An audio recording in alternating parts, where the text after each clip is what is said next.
ഭോപ്പാലിൽ തന്നെ വഴിതടഞ്ഞ മധ്യപ്രദേശ് സർക്കാരിന്റെ നടപടി ഒരു കാലത്തും ന്യായീകരിക്കാൻ കഴിയാത്തതാണെന്ന് മുഖ്യമന്ത്രി. സംഘപരിവാർ സംസ്കാരത്തിന്റെ പ്രതിഫലനമാണ് സംഭവം. കേരളത്തിലായിരുന്നെങ്കിൽ ഇതൊരിക്കലും സംഭവിക്കില്ലായിരുന്നു. രാജ്നാഥ് സിംഗ് തലശ്ശേരിയിൽ സന്ദർശനം നടത്തിയപ്പോൾ പോലും ആരും തടഞ്ഞിട്ടില്ല. മാപ്പ് പറഞ്ഞതുകൊണ്ട് മാത്രം തീരുന്ന പ്രശ്നമല്ലിതെന്നും മുഖ്യമന്ത്രി പറഞ്ഞു. ഇത് ഒരു തരത്തിലും ന്യായീകരിക്കാൻ പറ്റാത്തൊരു നടപടിയാണല്ലോ. ഇത് ഏതെങ്കിലും ഒരു പ്രശ്നത്തിൻ്റെ മേലെ ഒരു പ്രതിഷേധം പെട്ടെന്ന് ഉയർന്നു വരുന്നത് നമുക്കെല്ലാവർക്കും മനസ്സിലാക്കാൻ പറ്റും. ഇതൊന്നുമില്ലാതെ സംഘടിപ്പിച്ചൊരു കാര്യമാണ്. ഭോപ്പാലിൽ കണ്ടത് RSSന്റെ സംസ്കാരമാണെന്നും പിണറായി പറഞ്ഞു. RSSന് കൂട്ടുനിൽക്കുന്ന സമീപനമാണ് മധ്യപ്രദേശ് സർക്കാരും പോലീസും സ്വീകരിച്ചത്. അത് RSSന്റെ ഒരു നിലയാണ്. അതാണ് ഞാൻ പറഞ്ഞത്, സംസ്കാരങ്ങൾ തമ്മിലുള്ള വ്യത്യാസം മനസ്സിലാക്കണം എന്നുള്ളത്. വലിയ സംഘർഷം നിലനിന്നിരുന്ന സമയത്താണ് കേന്ദ്രമന്ത്രിയും BJP നേതാവുമായ രാജ്നാഥ് സിംഗ് കണ്ണൂരിൽ വന്നത്. അന്ന് സംസ്ഥാന സർക്കാരും പോലീസും എല്ലാ സഹായങ്ങളും ഒരുക്കിയത് പിണറായി ഓർമ്മിപ്പിച്ചു. എന്നാൽ നമ്മൾ ഈ കേരളത്തിലെ കാര്യങ്ങളൊന്ന് ആലോചിച്ച് നോക്കി. ഇവിടെ ഏറ്റവും വലിയ സംഘർഷം നിലനിൽക്കുന്ന സമയത്തായിരുന്നു കണ്ണൂരിൽ തലശ്ശേരിയിൽ രാജ്നാഥ് സിംഗ് വന്നത്. നിങ്ങൾ ചില ഗ്രാമങ്ങളെ പാർട്ടി ഗ്രാമെന്ന് മുദ്രകുത്താറുണ്ടല്ലോ, ആ പാർട്ടി ഗ്രാമത്തിലേക്കായിരുന്നു അദ്ദേഹം പോയത്. ഒരു പ്രശ്നമുണ്ടായില്ല. ഒരു സംസ്ഥാനത്തെ അപമാനിക്കുന്ന നടപടിയാണ് ഉണ്ടായതെന്നും മാപ്പ് പറഞ്ഞിട്ട് കാര്യമില്ലെന്നും മുഖ്യമന്ത്രി പറഞ്ഞു. News bureau, Kochi. മുഖ്യമന്ത്രിയെ ഭോപ്പാലിൽ തടഞ്ഞ സംഭവം അപലപനീയമെന്ന് CPIM PB. BJP ഭരിക്കുന്ന സംസ്ഥാനത്ത് ക്രമസമാധാന നില തകർന്നതിന് ഉദാഹരണമാണിത്. RSSന്റെ തിട്ടൂരമനുസരിച്ചാണ് മധ്യപ്രദേശ് സർക്കാർ പ്രവർത്തിക്കുന്നതെന്നും PB കുറ്റപ്പെടുത്തി. AIADMK നേതൃത്വം ശശികല ഏറ്റെടുക്കുന്നതിനെതിരെ പ്രതിഷേധം ശക്തമാക്കുന്നു. ജയലളിതയുടെ സഹോദരപുത്രി ദീപയാണ് പ്രതിഷേധവുമായി രംഗത്തെത്തിയത്. ജയലളിതയുടെ യഥാർത്ഥ പിൻഗാമി താനാണെന്ന് ദീപ. ശശികല നേതൃത്വം ഏറ്റെടുക്കുന്നത് ജനാധിപത്യ വിരുദ്ധമാണെന്നും ദീപ പ്രതികരിച്ചു. ഒരു ദേശീയ മാധ്യമത്തിന് നൽകിയ അഭിമുഖത്തിലാണ് ജയലളിതയുടെ ഏക സഹോദരന്റെ പുത്രിയായ ദീപ ജയകുമാർ DMK നേതൃസ്ഥാനം ശശികല ഏറ്റെടുക്കുന്നതിനെതിരെ ശക്തമായി രംഗത്തെത്തിയത്. പാർട്ടി നേതൃത്വം ഏറ്റെടുക്കാനുള്ള ശശികലയുടെ തീരുമാനം ജനാധിപത്യ വിരുദ്ധമാണെന്ന് ദീപ ആരോപിച്ചു. അധികാരം പിടിച്ചെടുക്കാനുള്ള ശശികലയുടെ ശ്രമങ്ങളെ ജനങ്ങൾ പ്രോത്സാഹിപ്പിക്കില്ല. പാർട്ടിയെ ആര് നയിക്കണമെന്ന് ജനങ്ങൾ തീരുമാനിക്കട്ടെ എന്ന് പറഞ്ഞ ദീപ ജയലളിതയുടെ രാഷ്ട്രീയ പിൻഗാമിയാകാൻ ഒരുക്കമാണെന്നും വ്യക്തമാക്കി. ജനങ്ങൾ ആവശ്യപ്പെട്ടാൽ രാഷ്ട്രീയത്തിലിറങ്ങാൻ തയ്യാറാണെന്നും ദീപ പറഞ്ഞു. DMK ദീപയുടെ നിലപാടിനെ തള്ളിക്കളഞ്ഞെങ്കിലും പാർട്ടിക്കുള്ളിലെ അസ്വാരസ്യങ്ങൾ ഇതോടെ കൂടുതൽ സങ്കീർണമായി. 27 വർഷമായി ജയലളിത അലങ്കരിച്ചിരുന്ന പാർട്ടി ജനറൽ സെക്രട്ടറി പദവിയിലേക്ക് ശശികല വരുന്നതിനെതിരെ പാർട്ടിക്കുള്ളിലെ ഒരു പ്രബല വിഭാഗം നേതാക്കളും പ്രവർത്തകരും എതിരാണ്. കഴിഞ്ഞ ദിവസം പോയസ് ഗാർഡന് മുന്നിൽ ഇതിനെതിരെ പരസ്യ പ്രതിഷേധവും നടന്നിരുന്നു. നിലവിൽ ഒരു വിഭാഗം പ്രവർത്തകരുടെ പിന്തുണ മാത്രമേ ഇവർക്കുള്ളൂവെങ്കിലും വരും ദിവസങ്ങളിൽ DMKയിലെ അസംതൃപ്തരും ശശികലയുടെ വരവിനെ എതിർക്കുന്നവരും ദീപയ്ക്ക് പിന്തുണ പ്രഖ്യാപിക്കുമോ എന്നാണ് രാഷ്ട്രീയ ലോകം വരും ദിവസങ്ങളിൽ ഉറ്റുനോക്കുന്നത്. News desk. KSRTCയെ സർക്കാർ കൈയൊഴിയില്ലെന്ന് ഗതാഗത വകുപ്പ് മന്ത്രി AK ശശീന്ദ്രൻ. ധനമന്ത്രിയുടെ നിലപാട് നിഷേധാത്മകമല്ലെന്നും മന്ത്രി കോഴിക്കോട് പറഞ്ഞു. ശമ്പളം കൊടുക്കാനുള്ള തുക എപ്രകാരത്തിൽ കണ്ടെത്തണം, ഇപ്പോഴത്തെ കളക്ഷൻ വെച്ചുകൊണ്ട് നമുക്കിത് മുമ്പോട്ട് പോകാൻ കഴിയുമോ, അങ്ങനെ വരാത്ത സാഹചര്യത്തിൽ കളക്ഷൻ വർദ്ധിപ്പിക്കാൻ എന്ത് ചെയ്യണം തുടങ്ങിയ ഒരു കർമ്മ പദ്ധതി ആവശ്യമാണ്. അതിനെക്കുറിച്ച് ഒരു നിഷേധാത്മക നിലപാടിൽ ആരും തന്നെ അതിനെ കാണേണ്ടതില്ല. കാരണം ഞാൻ രാവിലെയും കൂടെ ഈ കാര്യം അദ്ദേഹത്തോട് സംസാരിച്ചിട്ടുള്ളതാണ്. അതുകൊണ്ട് KSRTCയെ സർക്കാർ കൈയൊഴിയും എന്ന ഒരു തെറ്റായ സന്ദേശം ഒരു കാരണവശാലും കൊടുക്കേണ്ടതില്ല. GST കൌൺസിലിന്റെ 6ാമത്തെ യോഗം ഇന്ന് ദില്ലിയിൽ ചേരും. സേവന നികുതി പിരിക്കുന്ന കാര്യത്തിൽ തർക്കമുന്നയിക്കുന്ന സംസ്ഥാനങ്ങളെ അനുനയിപ്പിക്കുകയാണ് കേന്ദ്രത്തിന്റെ ലക്ഷ്യം. എന്നാൽ 1.5 കോടിയിൽ താഴെ വരുമാനമുള്ളവരുടെ നികുതി പിരിക്കൽ അധികാരം സംസ്ഥാനങ്ങൾക്ക് നൽകണമെന്ന നിലപാടിൽ കേരളം ഉറച്ചുനിൽക്കുമെന്ന് തോമസ് ഐസക് പറഞ്ഞു. ധാരണയിൽ എത്തിയില്ലെങ്കിൽ GST ഏപ്രിൽ 1 പ്രാബല്യത്തിൽ വരുത്താനാകില്ല. 1.5 കോടിയിൽ താഴെ വരുമാനമുള്ളവരുടെ നികുതി പിരിക്കുന്ന കാര്യത്തിൽ കേന്ദ്രവും സംസ്ഥാനവും തമ്മിൽ ധാരണയിലെത്താത്ത സാഹചര്യത്തിൽ കൂടിയാണ് ഇന്ന് GST ചർച്ച നടക്കുന്നത്. ഡിസംബർ 16 അവസാനിക്കുന്ന പാർലമെന്റിന്റെ ശൈത്യകാല സമ്മേളനത്തിൽ മാതൃകാ GST ബിൽ പാസാക്കുകയാണ് കേന്ദ്ര സർക്കാർ ലക്ഷ്യം. എന്നാൽ 1.5 കോടിക്ക് താഴെയുള്ള വിനിമയങ്ങൾക്ക് സേവന നികുതി പിരിക്കാനുള്ള അവകാശം സംസ്ഥാനങ്ങൾക്ക് വേണമെന്നാണ് കേരളം ഉൾപ്പെടെയുള്ള സംസ്ഥാനങ്ങൾ ആവശ്യപ്പെട്ടത്. സംസ്ഥാനങ്ങളുടെ ആവശ്യം കേന്ദ്രം ഇതുവരെ അംഗീകരിച്ചിട്ടില്ല. നികുതി അധികാരത്തിൽ തീരുമാനമെടുക്കാതെ ബില്ലുകൾക്ക് കൗൺസിലിന്റെ അംഗീകാരം നൽകില്ലെന്ന് കേരളം, ബംഗാൾ, ഉത്തർപ്രദേശ് തുടങ്ങിയ സംസ്ഥാനങ്ങൾ കഴിഞ്ഞ GST ചർച്ചകളിൽ ഉറച്ച നിലപാടെടുത്തിരുന്നു. ഈ നിലപാട് കേരളം ഈ യോഗത്തിലും ആവർത്തിക്കുമെന്ന് ധനമന്ത്രി തോമസ് ഐസക് പറഞ്ഞു. ഇന്നത്തെ GST യോഗത്തിൽ ധാരണ ഉണ്ടാവുമെന്ന് ഞാൻ പ്രതീക്ഷിക്കുന്നില്ല. കാരണം ഒരു സമവായത്തിനുള്ള അന്തരീക്ഷം കേന്ദ്ര സർക്കാർ തകർത്തിരിക്കുകയാണ്. GST കൗൺസിലിൽ എടുത്തുവന്ന നിലപാടുകളൊന്നും ഒരു വിട്ടുവീഴ്ചയ്ക്കും കേരളം തയ്യാറാവില്ല. അത്തരമൊരു നിലപാട് മറ്റ് സംസ്ഥാനങ്ങളും സ്വീകരിക്കുമെന്ന് പ്രതീക്ഷിക്കുന്നു. തർക്ക വിഷയങ്ങളിൽ തീരുമാനമായില്ലെങ്കിൽ അടുത്ത വർഷം ഏപ്രിൽ GST നടപ്പാക്കാനാകില്ല. അങ്ങനെ വന്നാൽ സെപ്റ്റംബർ 1 മുതൽ GST നടപ്പാക്കാമെന്നാണ് കേന്ദ്രത്തിന്റെ ആലോചന. Manushankar, news bureau, Delhi. കൊച്ചി മെട്രോയിൽ കുടുംബശ്രീയുടെ പങ്കാളിത്തത്തിന് ധാരണാപത്രം ഒപ്പുവെച്ചു. മുഖ്യമന്ത്രിയുടെ സാന്നിധ്യത്തിലാണ് ധാരണാപത്രം ഒപ്പുവെച്ചത്. തുടക്കത്തിൽ 300 പേർക്ക് തൊഴിൽ നൽകും. ഭിന്നലിംഗക്കാർക്കും അവസരമുണ്ട്. മന്ത്രി KT ജലീലാണ് ഇക്കാര്യം അറിയിച്ചത്. ഉമേഷ് ചേരുകയാണ് വിവരങ്ങളുമായി. ഉമേഷ്, ഏതൊക്കെ മേഖലകളിലായിരിക്കും കുടുംബശ്രീയുടെ പങ്കാളിത്തം ഉണ്ടാകുക? മറ്റെന്തൊക്കെ തീരുമാനങ്ങളാണ് യോഗത്തിൽ കൈക്കൊണ്ടത്? കൊച്ചി മെട്രോ ടിക്കറ്റ് വിതരണവും യാത്രക്കാരെ നിയന്ത്രിക്കുന്നതും ഉൾപ്പെടെ മെട്രോ സ്റ്റേഷനുമായി ബന്ധപ്പെട്ട പ്രധാന ദൌത്യങ്ങൾ കുടുംബശ്രീയെ ഏൽപ്പിക്കുന്നത് സംബന്ധിച്ച ധാരണാപത്രത്തിലാണ് ഒപ്പുവെച്ചത്. മുഖ്യമന്ത്രി പിണറായി വിജയന്റെ സാന്നിധ്യത്തിൽ KMRLന്റെയും കുടുംബശ്രീയുടെയും പ്രതിനിധികളാണ് ധാരണാപത്രത്തിൽ ഒപ്പുവെച്ചത്. 22 മെട്രോ സ്റ്റേഷനുകളിൽ ticketing, customer relation, house keeping, parking നിയന്ത്രണം, ക്യാന്റീൻ എന്നിവിടങ്ങളിലേക്കാണ് കുടുംബശ്രീ പ്രവർത്തകരെ നിയമിക്കുക. തുടക്കത്തിൽ 300 പേർക്കാണ് തൊഴിൽ ലഭിക്കുക. പിന്നീട് യോഗ്യതയ്ക്കനുസരിച്ച് 1800 പേർക്ക് ജോലി ലഭിക്കുമെന്നും യോഗത്തിൽ പങ്കെടുത്ത മന്ത്രി KT ജലീൽ പറഞ്ഞു. കുടുംബശ്രീ സേവന മേഖലയിലേക്ക് പ്രവേശിക്കുകയാണ് എന്ന് അദ്ദേഹം പറയുകയുണ്ടായി.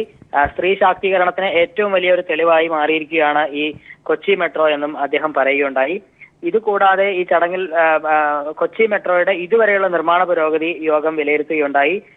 DMRC മുഖ്യ ഉപദേഷ്ടാവ് E. ശ്രീധരൻ, മുഖ്യമന്ത്രിയുടെ principal secretary Nalini Netto, KMRL MD Elias George, collector Muhammad വഴി സഫീറുള്ള അടക്കമുള്ളവരാണ് ഈ യോഗത്തിൽ പങ്കെടുത്തത്. കൊച്ചി മെട്രോ കാക്കനാട് വഴി ഇൻഫോ പാർക്കിലേക്ക് നീട്ടുന്നതടക്കമുള്ള കാര്യങ്ങൾ യോഗത്തിൽ ചർച്ച ചെയ്തു. ഇതുകൂടാതെ ജലഗതാഗതം, കൊച്ചി വാട്ടർ മെട്രോ അടക്കമുള്ള പദ്ധതികളെക്കുറിച്ചും ഇന്നത്തെ യോഗത്തിൽ ചർച്ച ചെയ്തു. ഈ യോഗത്തിൽ ഏറ്റവും പ്രധാനപ്പെട്ട കാര്യം ഈ ഒപ്പുവെക്കുക, ധാരണാപത്രത്തിൽ കുടുംബശ്രീയെ പങ്കാളിയാക്കിക്കൊണ്ടുള്ള ധാരണാപത്രത്തിൽ ഒപ്പുവെക്കുക എന്നുള്ളത് തന്നെയാണ്. മുഖ്യമന്ത്രി പിണറായി വിജയന്റെ സാന്നിധ്യത്തിലാണ് ഈ ധാരണാപത്രം ഒപ്പുവെച്ചത്. കൊച്ചി മെട്രോയിൽ കുടുംബശ്രീ പങ്കാളിത്തത്തിന് ധാരണാപത്രം ഒപ്പുവെച്ചു. മുഖ്യമന്ത്രി പിണറായി വിജയന്റെ സാന്നിധ്യത്തിലാണ് ധാരണാപത്രം ഒപ്പുവെച്ചത്. തിരികെ വാർത്തകളിലേക്ക്. പുതിയ DCC അധ്യക്ഷന്മാരെല്ലാം സർവസ്ത യോഗ്യരും സ്ഥാനമൊഴിയുന്നവർ അയോഗ്യരുമാണെന്ന അഭിപ്രായമില്ലെന്ന് നേതൃത്വം തന്നെ പറഞ്ഞിട്ടുണ്ടെന്ന് KPCC ഉപാധ്യക്ഷൻ MM ഹസൻ. തങ്ങളിൽ ചിലരെ നിലനിർത്തുമെന്ന് കരുതിയിരുന്നതായി സ്ഥാനമൊഴിയുന്ന DCC പ്രസിഡന്റ് കരകുളം കൃഷ്ണപിള്ളിയും പറഞ്ഞു. തിരുവനന്തപുരം DCC ഭാരവാഹികളുടെ അവസാന യോഗത്തിൽ സംസാരിക്കുകയായിരുന്നു ഇരുവരും. ഈ മാറിയ DCC പ്രസിഡന്റുമാരെല്ലാം അയോഗ്യന്മാരാണെന്നും പുതുതായി വന്ന DCC പ്രസിഡന്റുമാരെല്ലാം സർവ്വതാ യോഗ്യന്മാരാണെന്നുള്ള അഭിപ്രായമില്ലെന്ന് നേതാക്കന്മാർ തന്നെ പറഞ്ഞു. ഈ പുനഃസംഘടനയിൽ ഒരാളിൻ്റെ പേര് പോലും വ്യക്തിപരമായി പരാമർശിക്കാത്തൊരാളാണ്. മറ്റു നേതാക്കന്മാർ പറഞ്ഞതുപോലെ ഞങ്ങളെ ചില ആളുകളെങ്കിലും നിലനിർത്തും എന്ന് ആഗ്രഹിക്കുന്നു. അപ്പോൾ പിന്നെ ഞാൻ വേറൊരു പേര് ആലോചിക്കുന്നു. ആസ്വാദക മനം നിറച്ച് അനന്തപുരി.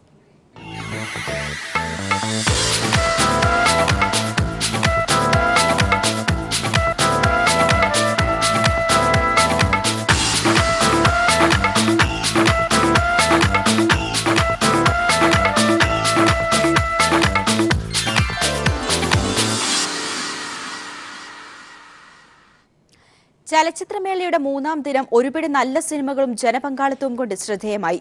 ലോക സിനിമയിൽ പാബ്ലോ നെരൂദയുടെ ജീവിതം പറയുന്ന നെരൂദയും, മത്സര വിഭാഗത്തിൽ മലയാളി സംവിധായിക വിധു വിൻസെന്റിന്റെ മാൻഹോളും മികച്ച പ്രതികരണം നേടി. കിം കി-ഡുക് ചിത്രം ദി നെറ്റും ഇന്ന് പ്രദർശനത്തിനെത്തും. ലോക തിരക്കാഴ്ചകളിൽ അമർന്ന് പ്രതിനിധികളും അനന്തപുരിയും. മേളയുടെ 3ാം ദിനം ശ്രദ്ധേയമാകുന്നത് ഒരുപിടി നല്ല സിനിമകളും വൻ പ്രേക്ഷക പങ്കാളിത്തവുമാണ്. പാബ്ലോ നെരൂദ എന്ന വ്യക്തിക്കും കവിക്കുമിടയിലെ വൈരുദ്ധ്യം പരിശോധിക്കുന്ന നെരൂദ എന്ന ചിത്രം 3ാം ദിനം പ്രേക്ഷകരെ കയ്യിലെടുത്തു. കണ്ടു ഒരു ശരിയായ ചരിത്രമാണല്ലോ ശരിയുടെ നെരൂദയുടെ.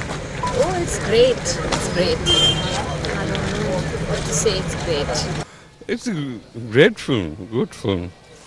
It's good to see that we see films like this in this kind of festival. And that's the major part of this festival. മത്സര വിഭാഗത്തിൽ മലയാളി സംവിധായിക വിധു വിൻസെന്റിന്റെ മാൻഹോൾ പ്രേക്ഷകരെ ചിന്തിപ്പിക്കുകയും ചെയ്തു. ഇത് സർക്കാർ ജോലിയല്ലേ, നിങ്ങൾ ഈ ജോലിയൊക്കെ തന്നെയല്ലേ ചെയ്തുകൊണ്ടിരിക്കുന്നത്. സർക്കാർ രേഖകൾ പ്രകാരം കേരളത്തിൽ മാനുവൽ സ്കാവഞ്ചേഴ്സ് ഇല്ല. റെയിൽവേ സ്റ്റേഷനുകളിലും കമ്പോസ്റ്റ് സ്റ്റേഷനുകളിലും നഗരങ്ങളിലെ കക്കൂസുകൾ നിറയുമ്പോഴും ആരാണ് സർ വൃത്തിയാക്കുന്നത്? മത്സര വിഭാഗത്തിലെ മറ്റു ചിത്രങ്ങളായ ഈജിപ്ഷ്യൻ ചിത്രം ക്ലാഷ്, തുർക്കി ചിത്രം കോൾഡ് ഓഫ് കലണ്ടർ എന്നിവയും നിറഞ്ഞ സദസ്സിലാണ് രണ്ടാം പ്രദർശനം നടത്തിയത്. സ്ഥിരം മേളയിലെ താരമായ കിം കിഡുക് ചിത്രം ദി നെറ്റ് വൈകിട്ട് മേളയിൽ പ്രദർശിപ്പിക്കും. നിശാഗന്ധിയിലാണ് ചിത്രത്തിന്റെ പ്രദർശനം.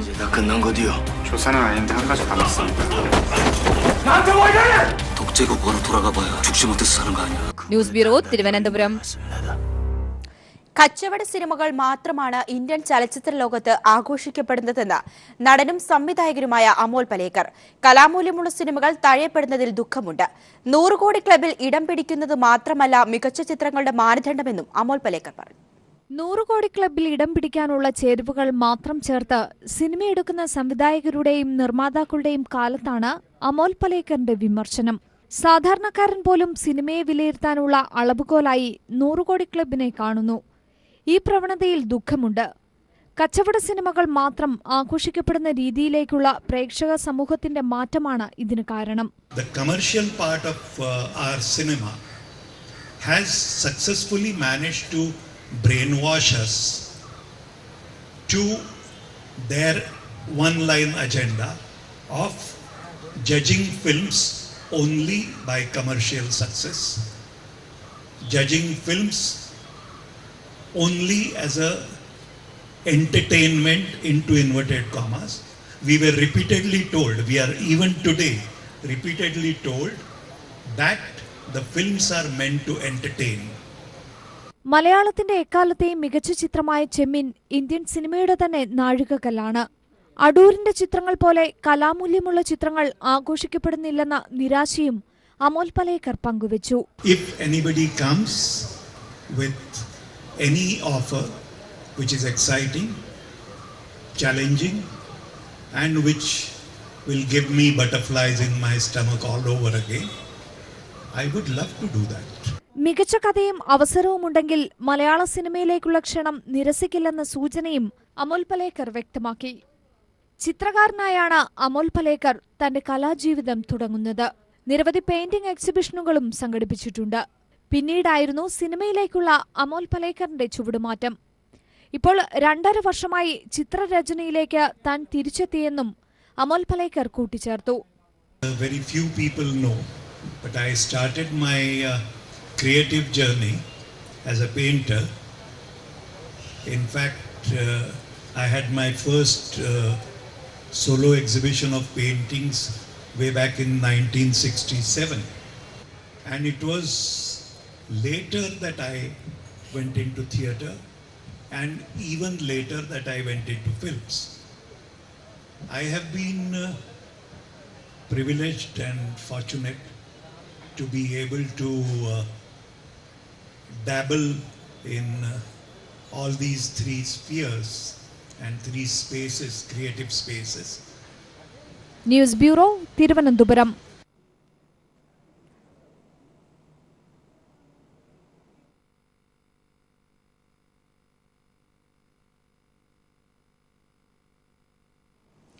തൃശൂർ ചെറുവത്തേരിയിലെ ആസിഡ് മാലിന്യ പ്രശ്നം സർക്കാരിന്റെ ശ്രദ്ധയിൽപ്പെടുത്തുമെന്ന് ഭരണപരിഷ്കാര commission chairman V S Achuthanandan.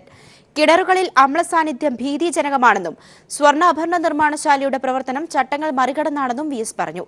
600ഓളം കിണറുകളിൽ വിഷമയം നിറയ്ക്കുന്ന കമ്പനിക്കെതിരെ നാട്ടുകാർ നടത്തുന്ന പ്രക്ഷോഭത്തിൽ വി എസ് എത്തിയത് സമരക്കാർക്ക് ആവേശമായി.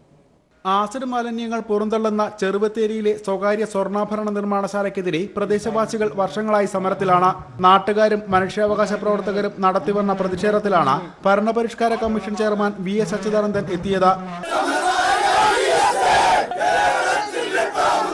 വീടുകളിലെ കിണർവെള്ളം പരിശോധിച്ച് പരാതിയുടെ നിജസ്ഥിതി ഉറപ്പുവരുത്തിയ വി എസ് മലിനീകരണം ഭീതിജനകമെന്ന് സാക്ഷ്യപ്പെടുത്തി. കിണറുകളിലെ വെള്ളം ആസിഡായി മാറുന്ന അത്രയും ഗുരുതരമായ ജലമലിനീകരണത്തിന്റെ തോത് കുടിവെള്ളം വില കൊടുത്തു വാങ്ങാൻ പ്രദേശവാസികളെ നിർബന്ധിതരാക്കുന്നു. 10 സർക്കാർ ഏജൻസികൾ പ്രദേശത്തെ അമ്ലസാന്നിധ്യം സ്ഥിരീകരിച്ചിട്ടുണ്ടെന്നും മലിനീകരണ നിയന്ത്രണ ബോർഡിന്റെ നിർദ്ദേശങ്ങൾ മറികടന്നാണ് സ്ഥാപനത്തിന്റെ പ്രവർത്തനമെന്നും വി എസ് പറഞ്ഞു. തലസ്ഥിതി സംബന്ധിച്ച വിവരങ്ങൾ സർക്കാരിനെ ബോധ്യപ്പെടുത്തി പ്രശ്നപരിഹാരത്തിനായി ശ്രമിക്കുമെന്നും ഉറപ്പു നൽകിയാണ് വി എസ് മടങ്ങിയത്. ഈ പ്രശ്നത്തിന്റെ ഗൗരവാവസ്ഥ സർക്കാരിന്റെ ശ്രദ്ധയിൽ പെടുത്തുകയും പരിഹാരത്തിനായി എത്തിക്കുകയും ചെയ്യുമെന്ന് ഞാൻ നിങ്ങൾക്ക് ഉറപ്പ് നൽകുന്നു. News bureau, Thrissur. തൃശൂരിൽ നടക്കുന്ന അന്താരാഷ്ട്ര നിർമ്മാണ തൊഴിലാളി ഫെഡറേഷൻ നേതൃസമ്മേളനത്തിന്റെ രണ്ടാം ദിനമായി ഇന്ന് തെക്കേ ഗോപുരനടയിൽ തൊഴിലാളി റാലി നടക്കും. തുടർന്നുള്ള പൊതുസമ്മേളനം മുഖ്യമന്ത്രി പിണറായി വിജയൻ ഉദ്ഘാടനം ചെയ്യും. രാവിലെ നടക്കുന്ന അന്താരാഷ്ട്ര നിർവാഹക സമിതി യോഗം CITU അഖിലേന്ത്യാ സെക്രട്ടറി തപൻ സെൻ MP ഉദ്ഘാടനം ചെയ്യും. 88 രാഷ്ട്രങ്ങളിൽ നിന്നുള്ള തൊഴിലാളി നേതാക്കളാണ് ഇന്ത്യയിൽ ആദ്യമായി നടക്കുന്ന നേതൃസമ്മേളനത്തിൽ പങ്കെടുക്കുന്നത്. മതങ്ങൾക്ക് മുകളിലാണ് മനുഷ്യസ്നേഹമെന്ന മഹത്തായ സന്ദേശമാണ് സന്നിധാനത്തെ വാവരുനട ഏവർക്കും നൽകുന്നത്. 18ാം പടിക്ക് സമീപത്തെ വാവരുനടയിൽ അയ്യപ്പനോളം തന്നെ പ്രാധാന്യം നൽകിയാണ് അയ്യപ്പ ഭക്തർ ദർശനത്തിനായി എത്തുന്നത്. മനുഷ്യരെല്ലാം ഒന്നാണെന്നും മതത്തിന്റെ പേരിലോ ജാതിയുടെ പേരിലോ യാതൊരു വേർതിരിവും പാടില്ലെന്ന സന്ദേശവുമാണ് സന്നിധാനത്തെ വാവരുനട നൽകുന്നത്. സന്നിധാനത്ത് 18ാം പടിക്ക് സമീപമാണ് വാവരുനടയുടെ സ്ഥാനം. ഒരു വേള ശത്രുവായിരുന്ന വാവരെ അയ്യപ്പൻ യുദ്ധത്തിലൂടെ തോൽപ്പിച്ചെന്നും നല്ല പോരാളിയായിരുന്ന വാവരെ അയ്യപ്പൻ സുഹൃത്താക്കിയെന്നുമാണ് ഐതിഹ്യം. ശബരിമലയിൽ തന്റെ സമീപത്ത് ഇരിപ്പിടവും നൽകിയാണ് അയ്യപ്പൻ വാവരെ ആദരിച്ചതും. നിലവിലെ സാഹചര്യത്തിൽ അയ്യപ്പനും വാവരും തമ്മിലുള്ള ബന്ധത്തിന് വലിയ പ്രാധാന്യമാണുള്ളത്. ഇന്ന് ലോകത്തിൽ നടക്കുന്ന എല്ലാ ദോഷവശങ്ങൾക്കും വേണ്ട ഒരു പരിഹാരമാർഗമായിട്ടുള്ള ജാതിയോ മതമോ ഭേദവും ഇല്ലാത്ത രീതിയിൽ മനുഷ്യ സമൂഹം ഇവിടെ എത്തിക്കൊണ്ടിരിക്കുകയാണ്. തീർച്ചയായിട്ടും തീവ്രമായിട്ടുള്ള ചിന്താഗതികളോ തീവ്രമായിട്ടുള്ള മറ്റുള്ള ഭാഗങ്ങളോ നാം ചിന്തിക്കാതെ നാം ഒന്നാണെന്ന് മനസ്സിലാക്കുക. അയ്യപ്പ ദർശനത്തിനെത്തുന്നവർ വാവരുസ്വാമിയെയും വണങ്ങിയാണ് സാധാരണ മലയിറങ്ങാറുള്ളൂ. പൂജിച്ച അരിയും കുരുമുളകും ഭസ്മവുമാണ് ഇവിടുത്തെ പ്രധാന പ്രസാദം. അയ്യപ്പനും വാവരും വർഷങ്ങൾക്ക് മുമ്പേ നൽകിയ സന്ദേശമാണ് മതങ്ങൾക്കപ്പുറത്ത് മനുഷ്യ സൗഹൃദം വളരണം എന്നുള്ളത്. ആധുനിക കാലഘട്ടത്തിൽ ഏറ്റവും ചർച്ചയാവേണ്ടതും അതുതന്നെയാണ്. സന്നിധാനത്തെ വാവരുനടയിൽ നിന്നും ക്യാമറമാൻ വിനേഷ് നേതാജിക്കൊപ്പം ബിജേഷ് നടുവിൽ.